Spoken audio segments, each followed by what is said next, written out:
and welcome to the Starlight Network podcast. I'm your host, Jamie Aronson. I'm an actress, creative energy coach, casting associate, and Reiki energy healer. Join me as we discuss the ins and outs of living life as a creative and networking in Hollywood. Enjoy the show.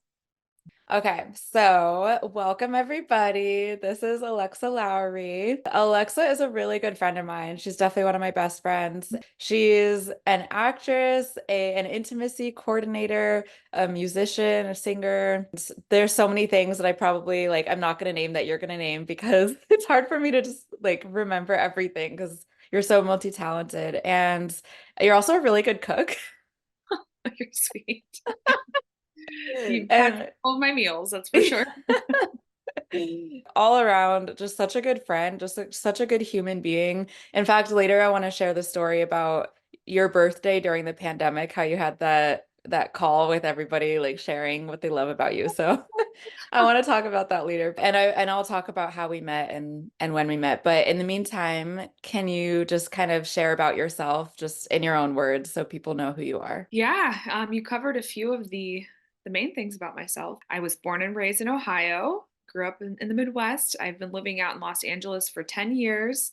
I've been working as an actress amongst many other creative positions, dabbled in some casting and I've done some directing. Currently a theater educator, intimacy coordinator, and actress. About to graduate with my master's degree, my MFA from Loyola Marymount University. I graduate May 5th, which is a month from now, 1 month. Wow. Yeah. So that's, yeah, it's been a 3-year program that I've been doing, and I've been teaching undergraduate theater while I've been getting my master's degree. It's kind of a nice way they've set up the program there where you kind of get paid to teach and you can put it towards your degree. So I've been doing that, kind of fell into intimacy coordinating. I have a really good mentor and teacher friend who is an intimacy coordinator. And I've always just kind of admired the work she's done. And I see a lot of similarities in herself and I. She's very spiritual and just has this calming energy and knows how to just kind of command yet relax a room. And those are things I pride myself in being able to do as well. So I currently am getting my intimacy coordination certification through IDC Professionals. It's a 4-level program, and I just completed level 2. I'm going to start level 3. This will probably have taken me a year and a half just to complete that. But I'm actually already working in the field, which is awesome. I am working on a show at Mount San Antonio College right now called In the Next Room, the Vibrator Play. All about the first vibrator made in the 1880s after Thomas Edison first made electricity. It was one of the first inventions Yeah. used with electricity. Oh my God. Yeah. So this doctor has an operating theater in his home and is healing patients who have anxiety and depression by giving them these paroxysms with this Chattanooga vibrator that he has, which sounds wild, but it's actually a really beautiful story of just reconnecting with yourself and kind of the overlying theme of pleasure versus pain, and just the husband and wife, the doctor and Dr. Gibbings and Mrs. Gibbings, kind of find their way back to each other romantically through his experiments. And yeah, it's been a really fun and challenging play to work on as the intimacy coordinator for. But we're in tech right now, and our first show is April 18th. Where is that going to be? That's at Mount San Antonio College. It's out east in Walnut, California. It's kind of near like Pomona and Diamond Bar. But yeah, if anyone wants to go and get tickets, just jump on Mount Sac's website and come see. Awesome. Okay, we'll have to put link in bio and then I'll have to get this episode out before then so people could get their tickets. That would be awesome. So yeah, that's kind of what's going on in my world. Who's your acting coach? Edward Singletary is my acting coach. Yeah, Cool. he is an actor himself. He's a casting director. He has his own studio in West Hollywood where he teaches on camera classes and he does self tapes for actors. I've been going to him since, oh, I don't know, 2016, Oh, 8 years. Yeah, he's amazing. He's wow. a really good friend. Yeah. That's awesome. Okay, I'll keep that in mind. Yeah, happy to share his information. Thanks. Yeah, I have a few people that I've been like collecting around town. That's like kind of my thing. It's Mhm. I think I saw it on the CoStar app once that said I like to do organizing and cataloging. And so I Mm, feel like collecting is like part of that, like collecting information. Like my notes app is so long with mine. suggestions that I've gotten from people over the years, just of all different subjects, like even like places to go in LA or something. Mhm. And it takes a really long time for me to get to them, but I like having it all in one place. And then I feel like my goal is one day to have my life stable enough where like I have stable income and I have a certain amount of free time, and then I just picture looking at my list and just being like, okay, let's start tackling this list. Yes. And also just like showing the suggestions to other people. Like I think it's kind of cool to have collected a list for like 10 years like I have. I do that with places I've traveled. I use Mm. Google Maps kind of for everything, and I save my favorite places and kind of organize where I've been so that if anyone ever goes there, they're like, "Can you give me suggestions?" I love that. Yeah, so I do it for that. And I do keep a lot of notes and files of, like you said, books or movie suggestions. But Yeah. yeah, just things we know we want to get to eventually. Yeah. So speaking of which, have you been to France? No, not yet. Oh, okay. Because I'm going in May. Oh yeah, because you got nominated for a movie award. Did you Yeah. book your flight? Yeah. I know. It's That's so really exciting. exciting. Congratulations. Thank you. That's gonna be an amazing trip. Thanks. So yeah, I was just curious if you had been there. I'd be like, hey, tell me where to go, what Oh, to I've do. been to But the UK and Portugal and Ireland, but not France yet. not yet. Yeah, France and Greece are definitely high on the bucket You list. haven't been to Greece, you're gonna love I Greece. know. I know. Yeah. Life in the fast lane. Oh yeah. Was just traveling for a week, was in New York and Ohio. Just got back the day before yesterday. Cool. What'd you do there? New York was a work trip. I went on an entertainment career trek. So it was through LMU, was through their career and professional development program they have. And I basically just met with the heads of a bunch of different entertainment companies. I'm considering moving there. We'll Oh my see. God. Yeah, we'll Oh, see. I think you told me that. I And did. I forgot. Yeah, okay. So you're still considering it. Yeah, it would. I think it would really have to take the right job to bring me to New York. Mm-hmm. I'm going to be applying in both New York and LA, so we will see what happens. But it was a really good trip. I got to see a Broadway play. I was on The View with Whoopi Goldberg and Zoe Saldana. It was just What? amazing. Yeah. How are you on The View? It was something my school just set up for us, so our whole group got to go. Actually, it was really Oh, fun. Got a bunch of free gifts at the end. It was super fun. that's adorable. And oh, what Broadway show did you see?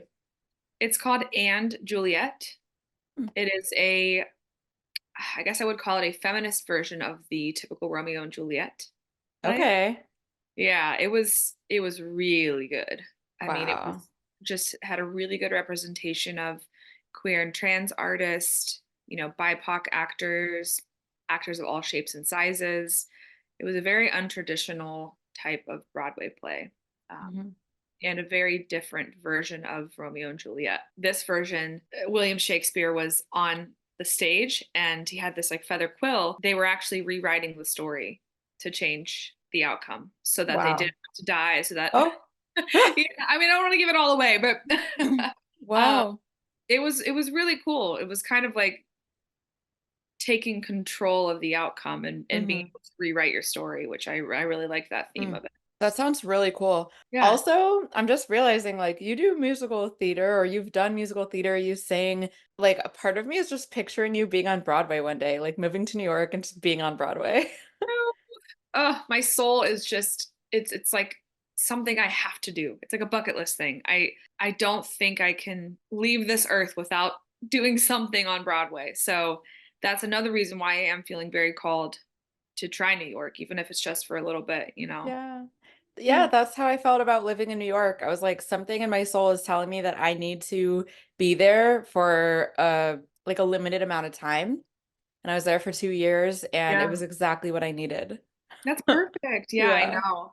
I know you got to have your New York experience, which is amazing, and I'm hopefully we'll get mine too.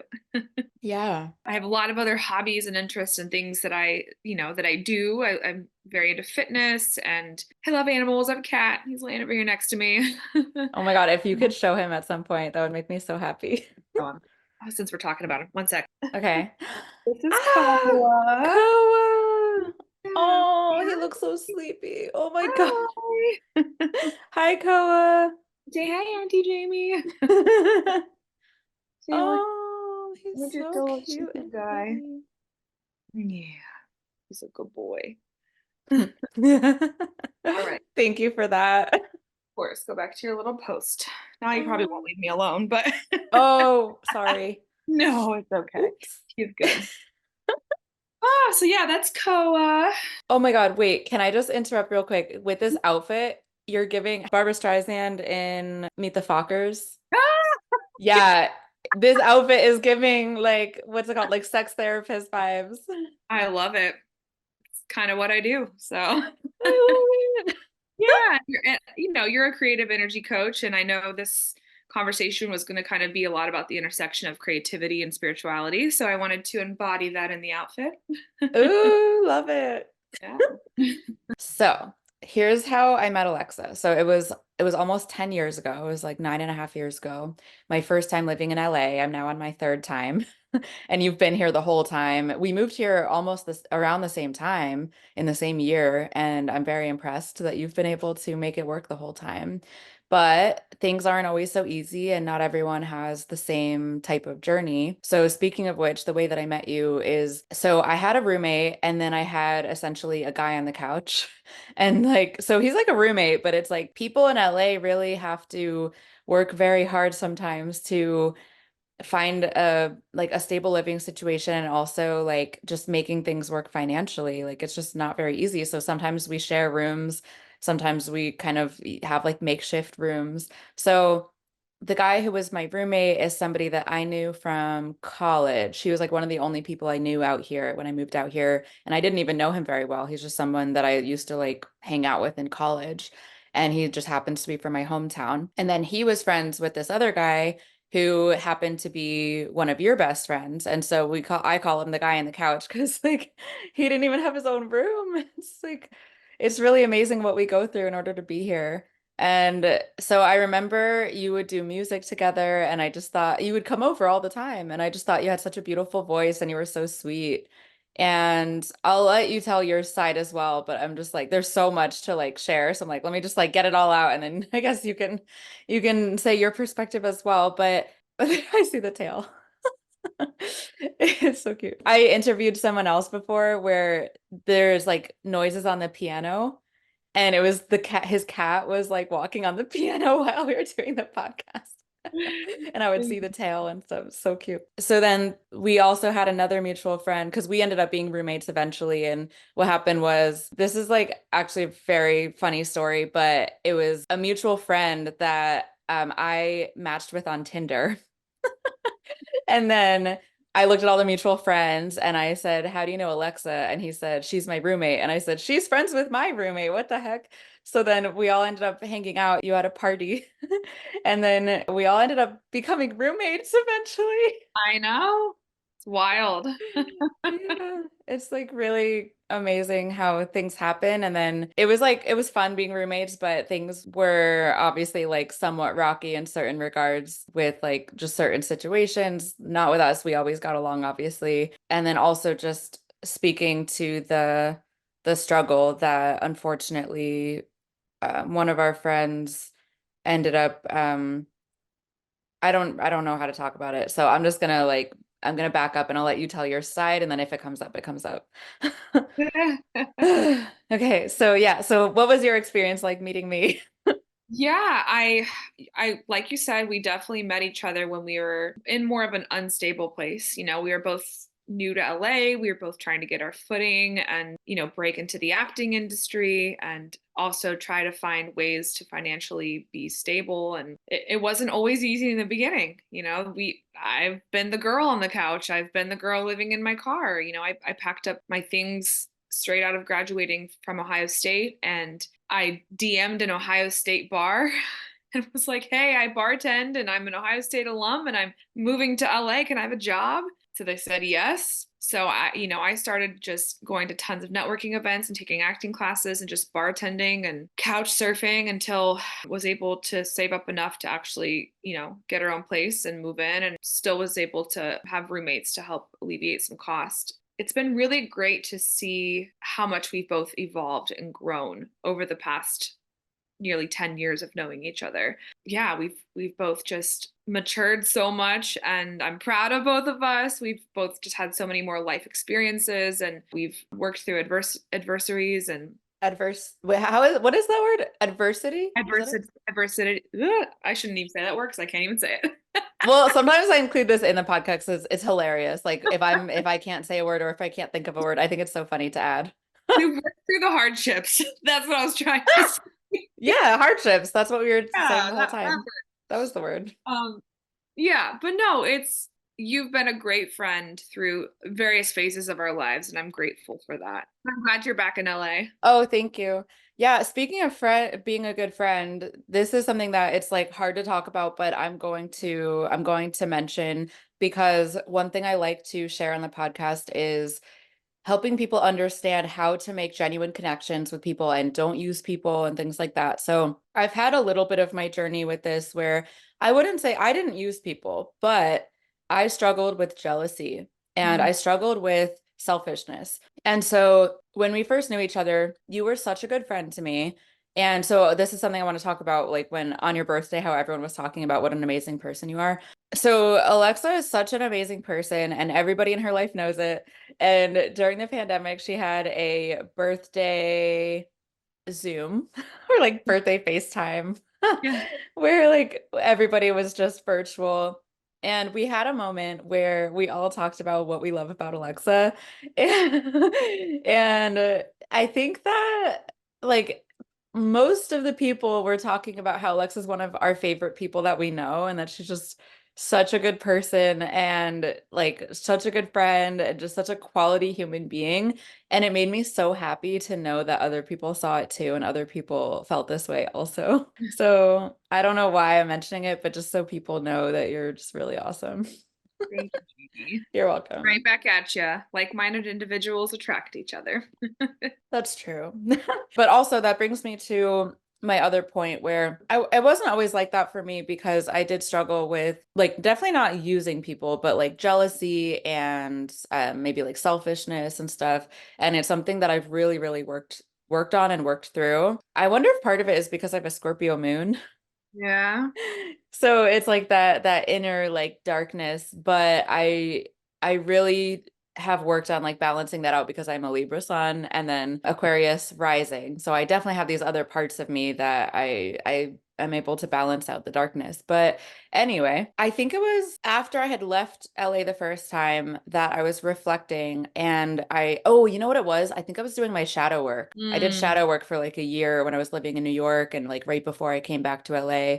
Honestly, it even bled into like when I came to LA the second time. Yeah, because I was like during the pandemic. So I realized that there was maybe a few people, but you were one of the people that I remember thinking of that you were such a good friend and you would cook for me and it almost sometimes felt like maternal vibes, like nurturing vibes. Like you were so nurturing and it was so healing for me. I don't think that I took advantage of it, but I just don't know how much I reciprocated, if that makes sense. And I became conscious to it and it made me want to be a really good friend to you and it made me conscious of it and just in general just wanting to be a good friend to people, just valuing that and it made me also just appreciate you so much and I will cherish you for the rest of my life because I don't know if you interpreted it as one-sided, but sometimes I worried that maybe you gave more than I gave and I will never like by the way, you've never told me this. This is all coming from me and just like how I feel. I want to reverse that feeling even just within myself, even if you didn't feel that way, just like within myself, that that's not how I want to be. So I take it as like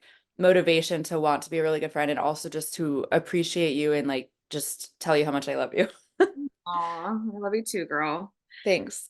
But no, I think I know what you mean. And that this is something that I tend to do for a lot of people. Mm. It's actually something I've had to set a boundary with around myself because I tend to drain myself and limit myself because I have always been the person to pour so much into others that I sometimes forget to pour it back into myself. Then it does create resentment or it Mm. creates hurt feelings, not saying towards you, but in general, Yeah. it can happen. So, yeah, that's something I've really had to work on because I'm not always good at saying no. I'm like a yes person, or if I see someone that needs help or if someone asks me for something, my initial reaction is like, yes, I want to help them. I care about them. Even if that means I'm like giving money or spending money I don't have or using time that I maybe necessarily didn't have. And I was like that for a long time and it just became so draining that I did have to realize like I can still be a good friend and love and support others, but I also have to love and support myself and set some boundaries around how often I'm saying yes or how much I'm giving my time and energy to others. So, yeah, I think just in general that's been a life lesson that I've had to work through. Yeah, so the reason I wanted to bring it up like on the podcast is because as people are trying to navigate this industry and people keep hearing it's who you know. So, yes, that's true. And it's really important to respect those relationships and not take advantage of people. So that's why I share this because I'm so grateful that I learned this on my own without us having to go through an issue or through a fight or like let's say like yeah, I guess I just realized it's really good timing that you realized those boundaries around the same time that I realized also like the situation. And then also we had space because I wasn't living in LA. So I think by the time I came back to LA, I had already realized my nature, my habits or whatever. That's And big of you. thank Yeah. you. Yeah, I mean, I worked on self-development for 10 years, like all throughout my 20s. Now I'm done. So, no, just kidding. Oh no, it never stops. Yeah, it never No, stops. it's apparent that the work you have done on yourself has brought a lot of awareness and growth and maturity. So kudos to you. Thank you so And yeah, much. and thank you for saying that, addressing it. It's not anything that I'm holding any type of grudge towards or animosity towards you. It's I think now that you're in a better place and you are able to support me or buy me that coffee or invite me on your podcast and I feel like you're in a different place now mentally that the friendship is an equal amount of energy is being put out. Yeah, like balanced. Yeah. As I evolve and grow, I'll never forget. And it's funny because like I don't even have anything specific in mind. Like I don't even, that's what I was saying. I don't know if like you felt that way because I can't think of something specific. I just know how I was. That's why it was more of like a feeling for me. But my point is, I will never forget how you made me feel Mhm. in a good way. Like you made me feel so safe and I'll never forget that. And so as I become more and more successful, I'll want to pour that back into you. And I don't know what that's going to look like. I just want you to know that like I see you. I see you too, and that's beautiful. Yeah, I think it's really just about living from an abundant mindset versus a lack mindset because Hmm. back 10 years ago when we first were in LA, it's like you're in a constant living in this like state of fight or flight because you're trying to make the next book your next gig to pay your rent and you have temporary housing that you don't know if it's Mm, gonna you're living month to month and it's just there's a lot of uncertainty and that does sometimes create these habits for us to just want to take handouts or get what we can to survive mm, and I think I don't yeah. think it's sometimes is more about being a product of the environment versus that's who someone truly is at their core. That's a good point. Definitely, I was in lack mindset, and now I'm definitely in more of abundance mindset, and I think that that makes a huge difference. So, yeah, that I've definitely seen makes it. sense. I'm loving all your like posts about gratitude and about, how you're just so happy with all the things that have been blossoming for your career. And yeah, I think I can definitely see the shift, which is beautiful. That's what's interesting is that it's like it's not a coincidence that as I've evolved and made these shifts on the inside, now it's starting to be apparent on the outside that I'm starting to get externally rewarded. So that's another thing I want people to be able to take away is, by Isn't the it way, I'm awesome just, how that works? yeah, isn't that interesting? Yeah. Proud of our growth and glad that we've been able to maintain such a beautiful friendship through the different levels of our life. Yeah, I actually just realized I wanted to talk about kind of like how that evolved because we were neighbors for a while too. So we went from, Live here, Ava, where you used to live. yeah. So yeah, we went from being friends with each other's roommates. Is that it? Okay, let's just say Like connecting with, roommates, being roommates to being neighbors. yeah, connecting with each other's roommates to being neighbors. That's really funny. And then And I what happened actually after had the exact same journey with Alex. Friends with that? each You other. were Yeah. friends with each other's roommates? And we became roommates. And then he lived here at Ava for a while too. And we were also neighbors. Whoa. Crazy. I don't even know if you realized that.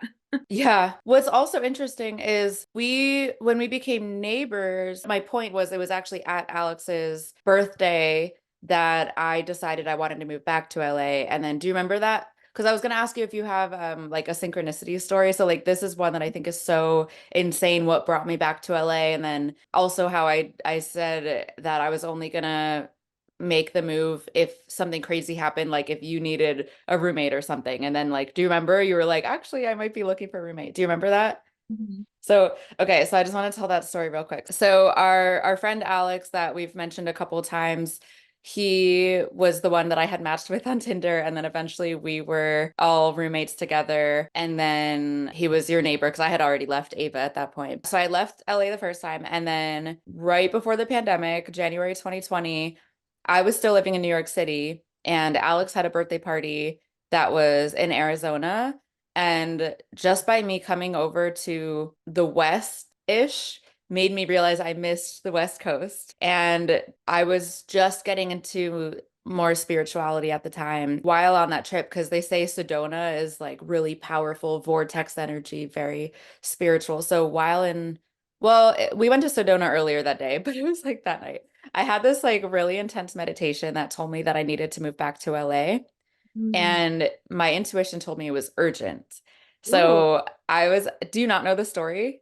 not the urgency behind it, but Oh. I remember you coming after your trip to Sedona. Okay, so I'm just gonna tell the story because this like was so pivotal for me. Okay, so I was trying to figure out where to move because my lease was gonna be up in a month, and I was picturing just somewhere else in New York City.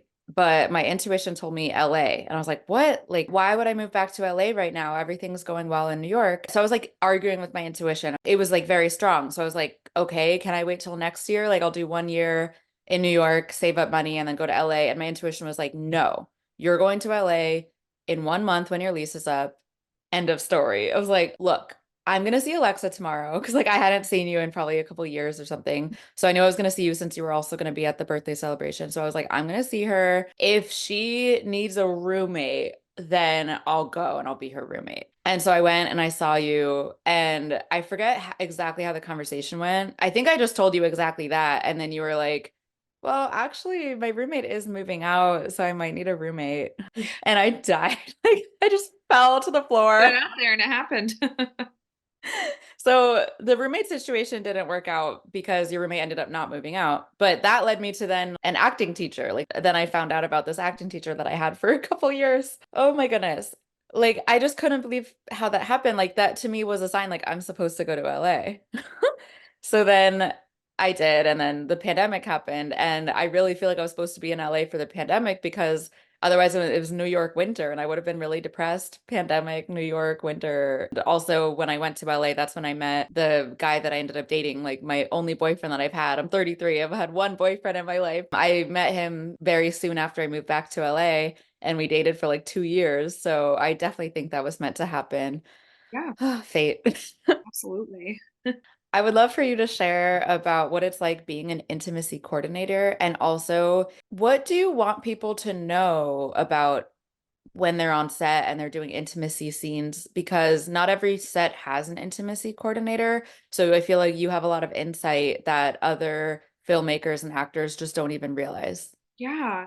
So I'm just gonna describe what an intimacy coordinator is and what they do, just in case anybody doesn't know, because it is a very new position. An intimacy coordinator is a safety liaison that basically keeps the actors and crew members safe on any theatrical or film production set. We choreograph intimate scenes. We are coherent about trauma sensitivities. I practice consent forward practices. It's all about having boundaries and being able to work with the director and the cast to safely create scenes with intimacy that are being mindful of an actor's boundaries. Somebody might say, well, why do we need this? Well, if you look back in the history of movie making, I mean, there's things like the casting couch, which is very real, where I've even had experienced it myself, where No.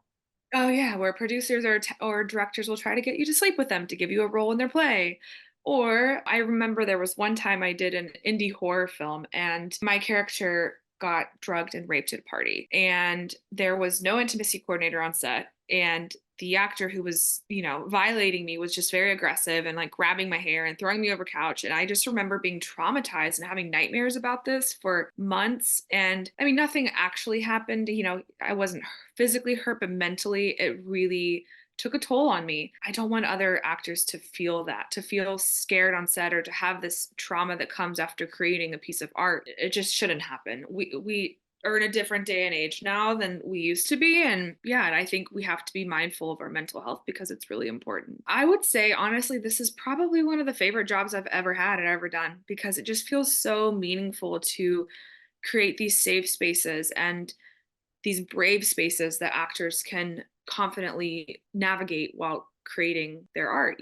There's a lot that goes into it for me. I always start with reading the script or reading the play and kind of diving into each individual character and their story.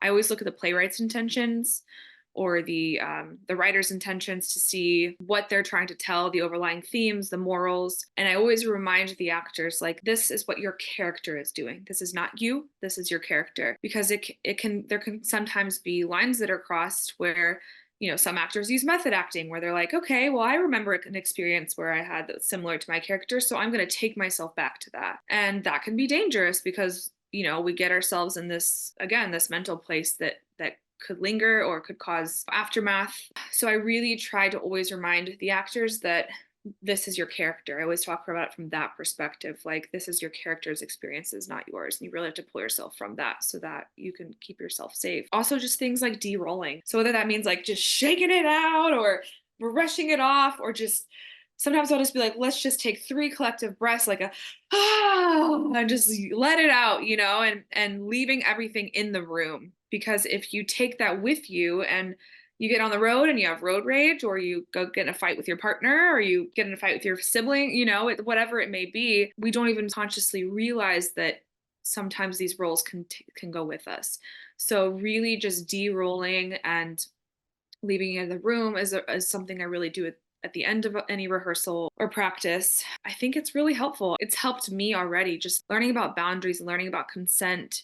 It just feels really healthy and it feels really safe. To be able to teach others how to advocate for themselves feels really important too, because a lot of actors don't even know that they can say no or that they can give a different suggestion to the director. We always see the director being this high person of power and what the director says goes. And it does, don't get me wrong, but if a director is asking you to do something and it just really does not feel right, if it's not an enthusiastic yes, it's a no. That's what I always say. But maybe it's a no, but no, I'm not comfortable doing that. But what if we tried this instead? Would that be okay? And sometimes you end up creating an even more beautiful moment of intimacy or an even that wasn't even intended because you found a different way to do it. It's about using shapes and gesture and just there's a lot of ways to kind of fake it without Mm. actually having to hurt yourself or subject yourself to kissing or doing something you don't really feel comfortable doing. So I found a lot of ways to create really beautiful moments of intimacy and doing it safely, which feels really awesome and important. So yeah, that's what an intimacy coordinator does. And that's why it's important to have on any set. So Cool. find space in your budget. Mm-hmm. Yeah. Yeah, something I'm curious about that I've run into is if it's an intimacy scene and if the guy gets physically turned on. Mm-hmm. Happens. And something that I use is called barriers. So that could be there's this there's this foam we use. It's kind of like a yoga mat, neoprite. That's what it's called. It's like what a scuba diving outfit or a surfing outfit's made of. It's like this foamy kind of material. If there is a bedroom scene or a simulated sex scene, a lot of times we'll put some sort of barrier between the actors so that their bodies aren't actually touching. Mm. We are human, and of course, if we're laying next to another human in a bed, yeah, maybe we will get turned on. But some people can't mentally turn that off. So if that happens, that's why an intimacy coordinator is there to just keep everyone safe and put some sort of barrier, you know? Okay. Yeah, I Yeah. didn't realize there was like a physical thing that you could Mhm. do because like I take it as a compliment, but also if it's someone I'm not attracted to and I've had my own trauma, so like Yeah. it's not that it's traumatic, it's just if I'm not attracted to the other actor, it's uncomfortable. Well, yeah, and of course, even if you are attracted to them, you're in a professional setting and you're working. So Yeah. It's it's yeah, you're less of an probably going to be issue. acting on that anyways. But I know that's how many actors have uh, met their love on a set because because you do get intimate and you spend a lot of time together, and it's not uncommon for a relationship to develop. But if you don't want that to happen, then that can be uncomfortable too. So yeah, just taking those measures to keep everyone safe and comfortable is super important. As far as like speaking up, because then it feels weird. Like I heard the N option is to have the guy tuck, like that's something Uh, they could do. But then essentially, like if they ask me, do you need him to do that or do you want him to do that? And then if I say yes, like I feel weird saying yes. Like it feels like I'm not being like a team player or I'm like making them do something to go out of their way. Feels it just I don't know, it feels weird. yeah, I taught a whole class on the weight behind the word no. Because we've always been taught that saying no is wrong. It means that we are difficult to work with, or we have too many boundaries, or we're not a team player. It's okay to say no, and it's also okay to give a suggestion of what would work for you. Okay, it's not really my business what he does with his private parts, but maybe I would feel more comfortable if he was wearing a cup or if we use some sort of barrier between us during this bedroom scene. If you know that those things exist, you can suggest that, and set can provide that for you. Like the play that I'm working on now, the doctor is doing these experiments on these patients, and there's an actual like vibrator with different attachments, makes noise, and has a foot pedal. Like it's pretty intense. So one of the lines is, "It looks like a farming tool," and it does.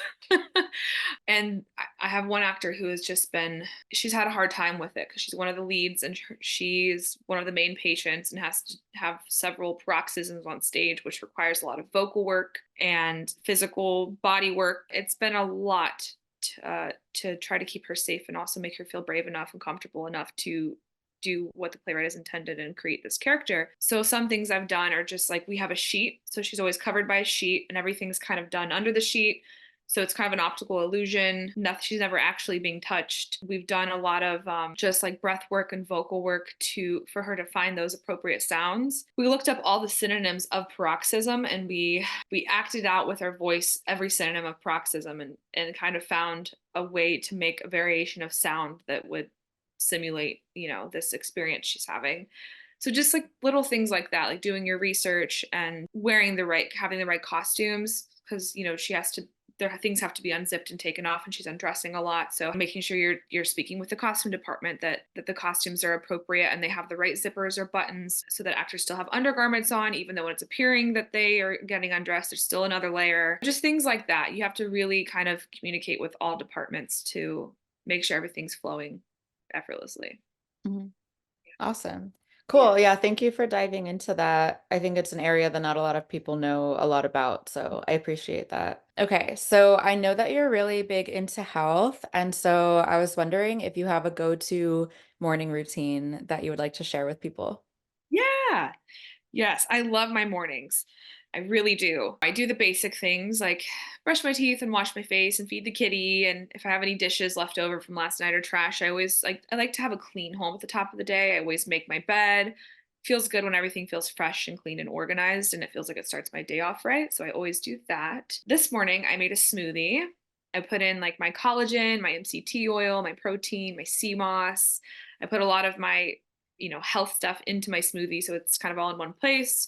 I went to the gym, my home gym around the corner, just walked there with my boyfriend and we worked out together. Yeah, I feel really good when I start my day off with a workout. It doesn't always happen. Sometimes, life happens or you have a morning commitment, you just can't find a way to get up early enough or that kind of thing. But if I can, I'm usually hitting the gym, doing yoga or a hike in the morning. Sometimes I'll journal. I keep my journal next to me. I have a gratitude journal. The journal that I have, you're supposed to write in it in the morning and night. And you kind of give some affirmations for yourself. And at the end of the day, you write down a few things you've learned from the day, that kind of thing. So I do love doing that. Just like little other silly things I do. I have this jade roller Mm. just for my skincare, and I keep it in my freezer. So it's really cold and it just wakes me up. Like Mm. sometimes I'm like, oh, I just can't wake up. I'll just like take this cold jade roller and start rolling my face, and I'm just like, oh, all right, I'm up. Let's do this. Uh, So yeah, that's the gist of my morning routine. Checking in on emails. I try to stay off my phone like the first hour that I'm up because sometimes it's stressful. You get a million emails or calls or texts and you're like, ah, I can't even think about this right now. But eventually I will get around to it and send any emails I need to or any scheduling or planning if I need to book appointments, that kind of thing. That usually happens in the mornings for me too. Got it. Cool. Thank you. Besides that moment of synchronicity that we already kind of mentioned, I guess we've had a few together. And to me, Yeah. that just means we're meant to be in each other's lives because it keeps like intertwining. But other than what we've already mentioned, do you have some moments of synchronicity that have changed your life? It's hard to pick one because I feel like I have a lot. This is kind of more generalized, but I've done quite a bit of bartending and celebrity catering while living in LA to help pay the bills. I've done it. I did it through my undergrad, through my master's degree. It's kind of always been something on the side that's helped. So I've gotten to the point where I work for really prestigious companies. Like I just did the Oscars, I worked the Academy Awards, the Academy, the TV Academy, and I do a lot of their movie premieres. I kind of feel like I'm always in the right place at the right time, and I always have my business cards on me. And I cannot tell you how many jobs it has led to for me from Really? just bartending and meeting a celebrity or producer, and then they'll hit me up for Oh, for a project. Yeah. I flew to Vegas for a trade show from somebody I met while bartending a celebrity event. And they hired me to be a spokesmodel and put me up in a hotel, paid for my meals, just like things like that. Or I've had people call me to do a short or a commercial. So, when they say it's all about who you know in LA, it truly is. I mean, it takes talent and experience as well, but if you're going to these networking events or you're putting yourself around these A-list high talented people who you strive to want to be, I just feel like it just kind of absorbs into you, and you begin to network and make these trust build this trust and build these relationships with people who are doing what you want to be doing. So I think that has definitely brought about a lot of beautiful moments of synchronicity, just putting myself in those arenas. I have Yeah. a follow-up question about it though. So when you are meeting them, do you Mhm. agree that there's like a right way and a wrong way to go about it? And there's a reason that they feel safe to give you a job or invite you to something? Like, I imagine you're not giving across like desperate energy or like asking, like, oh, what can you do for me? Or like, I'm such a big fan, take a picture with me. No. Like, yeah. And So, there how do you many interact of with them? many of these jobs we have to sign an NDA, or sometimes they'll even take our phones and we're not even allowed to have our phone on us. So that's why I just literally have my little business card that has the QR code on the back and they can scan it. It'll take them to my social media and my contact info and all of that. But I don't always do that. I read the room. I read the energy of the space, who I'm with. I'm not going to just be like, "Yeah, here's my business card. Here, take pick me." Mm, That I would never do that. hmm. But if I do strike up a conversation with somebody, which, bartenders are also therapists. So, a lot of people want to have a conversation when they're having a drink. They want to talk to me, and a lot of times these really beautiful deep conversations will strike up, and then it just feels right. It's like I really enjoyed that conversation, and if you wanted to stay in touch, here's my card. Simple as that. Wow. I Things like love that. And that. if they don't Yeah. if they don't want to and they throw it away, okay. But if they stick it in their pocket and they find it the next day and they're like, she really touched me and I really enjoyed that conversation, and I'll think maybe I'll keep her in mind for when I have something. I love it. Thank you for sharing that. Sure. All right. So as far as chakras, Would you say you have some that tend to be balanced or unbalanced, like consistently? And what practices do you have for when your energy is off? I love this question. And I had to think about it because I think it changes. I think I definitely have my dominant chakras that I tend to be stronger in. But as far as which ones are unbalanced, that changes depending on the stressors in my life or what's going on. On Valentine's Day, a couple months ago, Eric and I went up to Yosemite and did a big hike at National Park and hiked the waterfall. And we found ourselves in this little crystal shop. And I spent hours there talking to this woman who was just like a healer and a shaman and had all these amazing crystals. And I started telling her just some things that I constantly deal with, like health issues and stuff. And she started prescribing me crystals to heal. And I was like, oh, this is amazing. But a lot of the things I was telling her were actually stemming from my throat chakra, Mm. which is interesting, which you would think as a performer, as a teacher, as somebody who is constantly using my voice to work, to speak to others, you would think that isn't something that would be unbalanced, but maybe it is because I use it so much, it needs extra love. Oh, But yeah, when I do tend to get sick, it does kind of tend to happen in my throat or chest area. Oftentimes, I was gonna do a little show and tell, but this is my blue jasper crystal, which helps with like clarity and calm, and it's a throat chakra crystal. And then I also, when I was at that crystal shop in Yosemite, I bought this little ring, this one here. oh, it's so pretty. I love your It's called rings. Thank you. So this one here is called Aquamarine, which is a really good just for clearing and calm. It's also a throat chakra crystal. So sometimes I'll just like hold it to my throat if Oh. I'm starting because a lot of times when I get tensed or upset, I always feel it in my throat. It's like I do this. It's like a defense mechanism. I tense.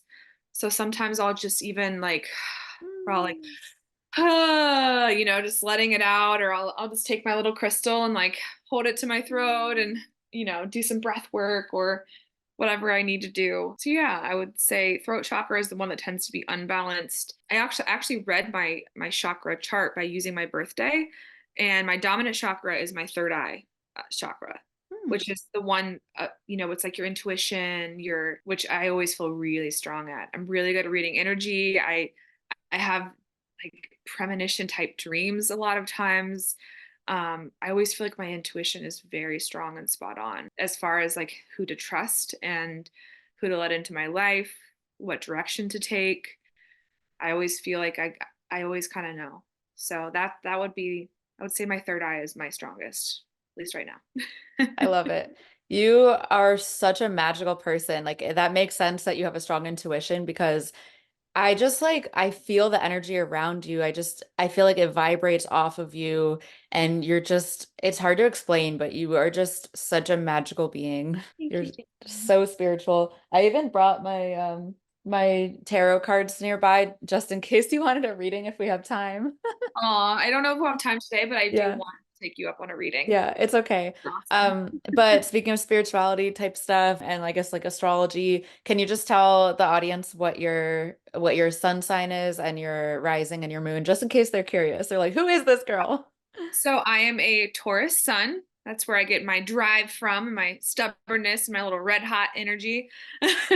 Also, um, just you're very grounded, you're very earthy, and also you love to cook, so you love oh, and you're very sensual because they talk about sensual is actually like sensual, where it's like about the senses and yeah, so I feel like you're very in tune with that, so that makes sense to me. yeah, I definitely feel like a strong earth sign. I love my plants and my animals and my comfortable home and, security and stability. I really strive to have that around me too, which I think is my Taurus sun. I'm actually a Leo rising, which is what I come off to others That as. makes sense. I The never really lion, realized that. Yes. the pride, so I think Loyal. loyal, yeah, fearless, brave. I think that's what I appear to be as others, and that's what I like to appear to be. Also, um, I feel like also like loving to be seen and appreciated. I mhm, feel like that makes sense also for like Leo. I feel like you're not shy. You're not shy to like really be like expressing yourself and to be seen and like see you're like dressed in colorful colors and like the hair, like the wild hair sometimes. Like, yeah. yeah, that makes so much sense. I don't know if I realized you were a Leo rising. Yeah, yeah. And then I'm a Cancer moon, which is my sensitive and emotional side. My mom's a Cancer son, and I connect and relate with her so much just on the way that we think very deeply, we care very deeply. Even though we're very strong women, we have this sensitive side to us. We're empaths, and I think that comes from the Cancer, Cancer moon. Yeah. Yeah, I definitely see that. I love that. Yeah, it's like the hard exterior and the soft interior where it's Mhm. not that you're hard on the outside, but like you said, you can come across fearless and things like that. But on the inside, it's not that you're like mush, but it's that you're like you're tender. Yeah. Oh, I Exactly. love that. Okay, let me see what else. Oh yeah, I wanted to mention, oh, by the way, you're my third interview this week. I'm doing three podcast interviews this week. Woo, go team. So yeah, I I was can't also believe going to it. tell you, if you need someone else, sounds like you're pretty busy, but my mom just released her new book, Polly Parker Meets Her Shadow, and I feel like she is just a wonderful person and would be a great person to interview too if you need another one. Just throwing that out there. Thank you. Yeah. Yeah, that sounds nice. Normally, I do interview people in the film industry, but sometimes it's like creativity in general. So, yeah, I think if I throw someone in there every once in a while, that's fine. Like, I have somebody that I interviewed that I haven't edited yet, but she lives in New York City and she works with theater. And so it's like she's related on all the other aspects about spirituality and creativity and performance, but she's more theater based than film. So I interviewed her because it's like it's aligned enough, and it's like if I just have someone like that every once in a while, I think that's okay. That way I still have my main theme. So that's not a bad idea because I love your mom. She's so sweet, and I would love to be able to help promote her book. And also I know she's worked with Ed Campbell, is that right? Yeah, the author of Chicken Noodle Soup. Yeah, and also the success principles, right? Yes. So that's really cool. So I'd love to just She like, does plan to turn her book into a movie as well. So yeah, okay, be film related. okay. Yeah, I love that idea. Yeah, absolutely. So, okay, that's a great idea. Victoria, here we come. So cute. Okay, so thank you for that. And also, I just wanted to tell the audience about how we've worked together with film Yeah. because we each made our own films back in like 2015, I think. I think both of us was 2015. Go us. I think Pain of Yeah. the Past was 2016. Oh, really? Well, at least when it released, it was 2016. Maybe Oh, we okay. filmed in I 2015, think, but yeah. yeah.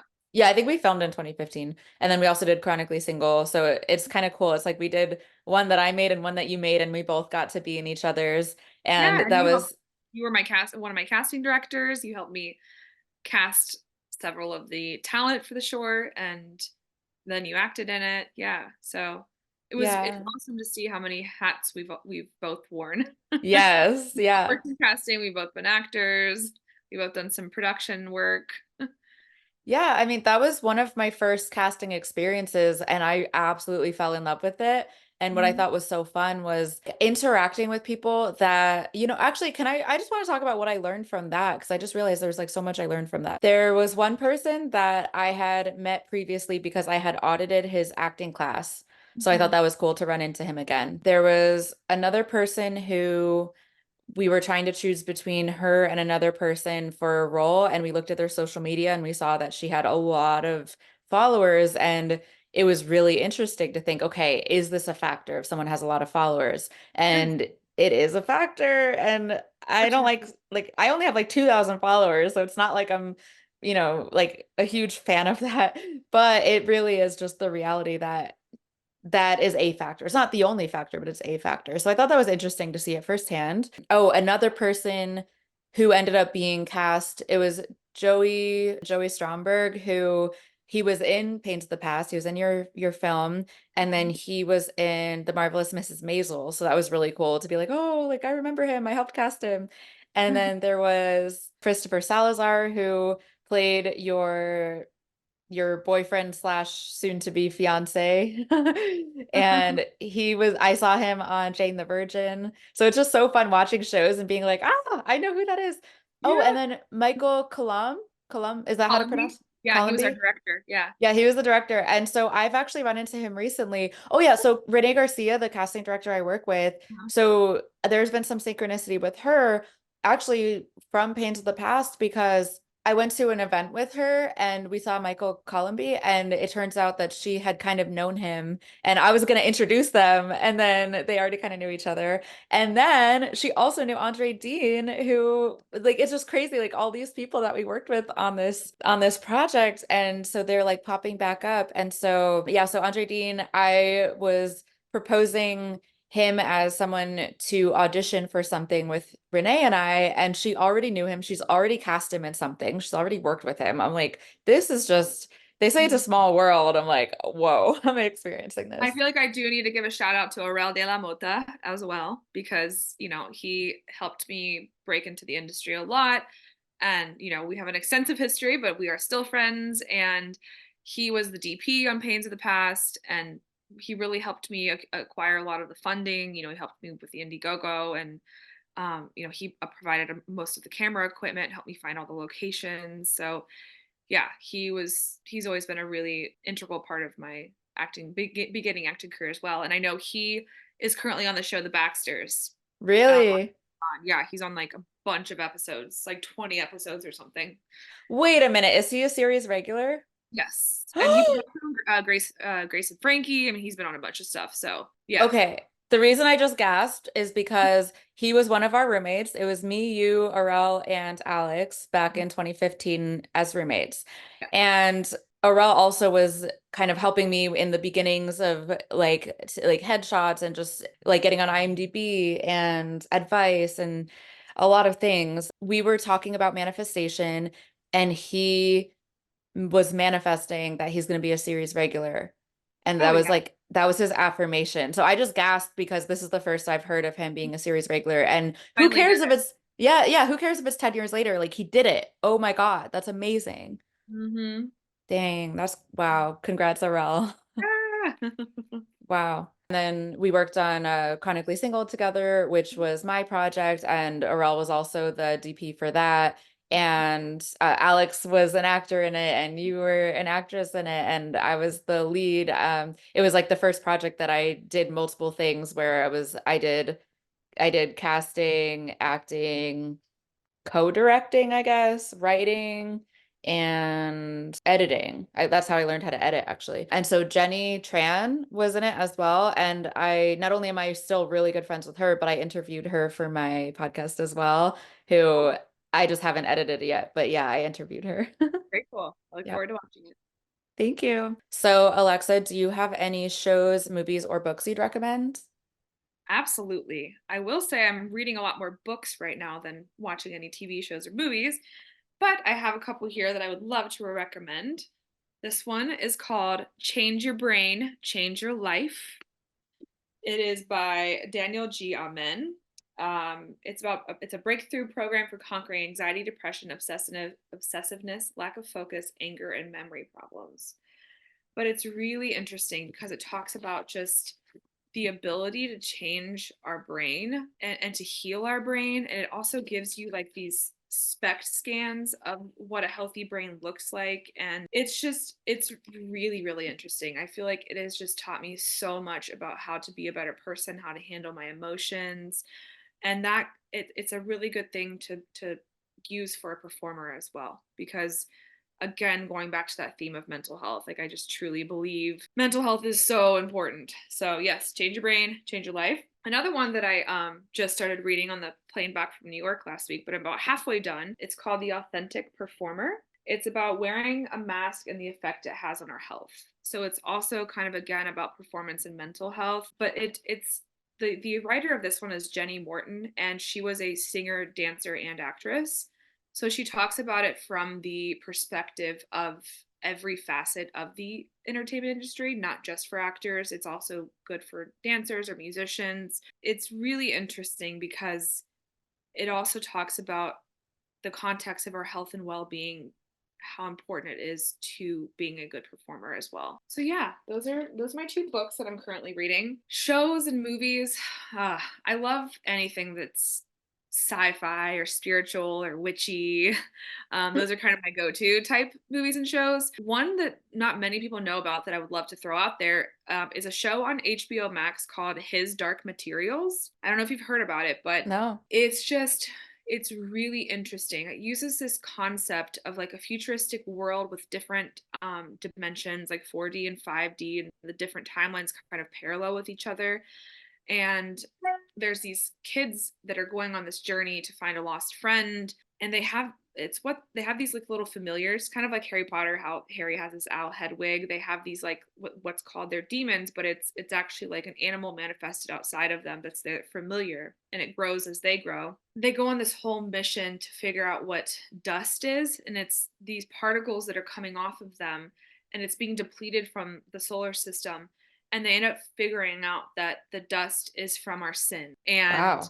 it's just, I don't want to say too much without giving it away, but it's so powerful. It's just like this intersection of science and astrology and the outer sphere with religion, and how sin can affect our ozone. It's a pretty wild concept that I actually could get behind. So His Dark Materials on HBO Max. As far as movies, one that sticks out in my mind is Interstellar. Mm. Seen Interstellar? Yeah, it's so good. And also it's my roommate's favorite movie. And so we watch movies together all the time. And he mentions Interstellar almost every day. So we're probably gonna watch it again sometime soon. He just loves it so Yeah. much.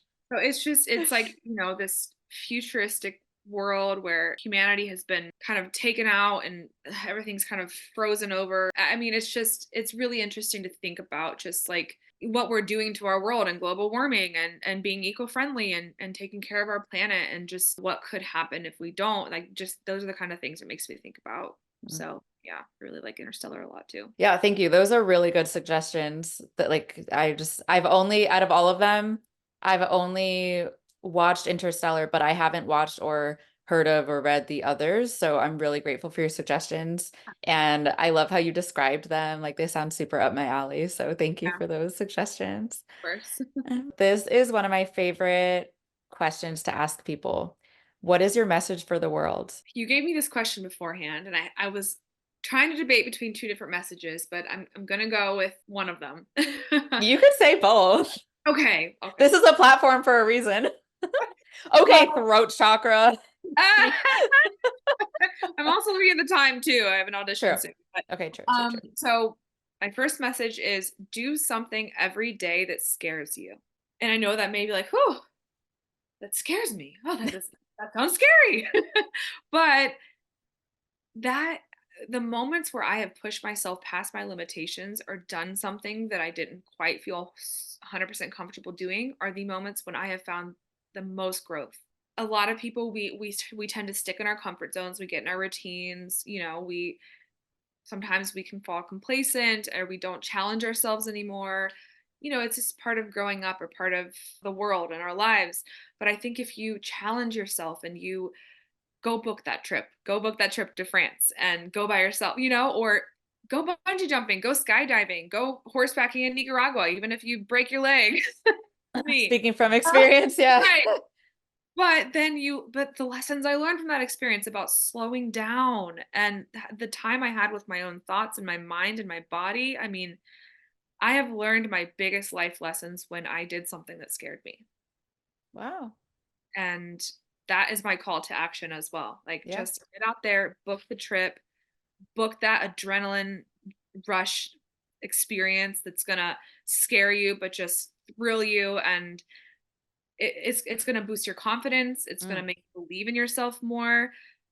And once you start, just it becomes like a habit, and then you'll see how much more you can accomplish, is what I've learned about myself. Like, when I push myself, I do things that scare me, I accomplish so much more. Because even if you fail, you learn. Exactly. Beautiful. Do you want to quickly say what your other one is? My other one is probably to be expected since you know me, but just spreading positivity and light everywhere I go. I was raised in the Midwest in Ohio, and something that was always instilled in me was to show compassion and kindness towards others. And that could be simple things like just making eye contact with somebody, or stopping to listen to them if they need help or they want to talk to you, or opening a door at the grocery store, or letting someone go in front of you because they're in a rush, or okay, someone's trying to get over in the lane in front of you on the 405, and You don't feel like being nice, but okay, I'll slow down and I'll let them get in front of me. It's just little things like that. And then people wave at you and they're like, oh, thank you. Mm. Just, or pay for that person's coffee in the line behind you and let them show up and be like, they paid for it? What? Like just little things like that that could change somebody's entire day around. Like just spreading that love, spreading that positivity, being a light, because there are so many things in this world that try to bring us down. There's a lot of times we can fall into darkness. I mean, all of this war that's going on right now and toxicity and politics and it's endless, the things we deal with that could have a negative effect on us. And we might think that we can't make that big of a change in the world, but it's doing little things every day that add up. And it's the Mandela effect. It's the domino effect. If you do something nice, someone else is going to feel compelled to do the same thing. And that's how we can spread light and positivity throughout the world. So might sound simple, but it can make a huge difference. I love it. Have you ever been in a pageant, girl? Because I'm like, world peace. Yes, I was a pageant girl. My mom was Mrs. Ohio 2001. I was Miss America's sweetheart, back in the day. But yeah, I'm yeah. just teasing. Obviously, it's like a wonderful message, but Call me out. I just realized I was like, oh, so essentially world peace, which like obviously I'm not knocking it. Like I agree. That's like I totally agree with everything you're saying. I just also it's sometimes I like to tease. So okay. And then just yeah, where could people find you? Like social media, website, just how can they book you? Yeah, so I'm on IMDb if you want to see my resume. My name is Alexa Lowery. I'm most hip on Instagram, and my Instagram handle is at Lex Lowry, LEXXLOWERY. My email is booklexlowry@gmail.com, and But I only can one X, right? That time for book only Lex. one Yeah. X. Yeah, two X's in the Instagram, one X in the email.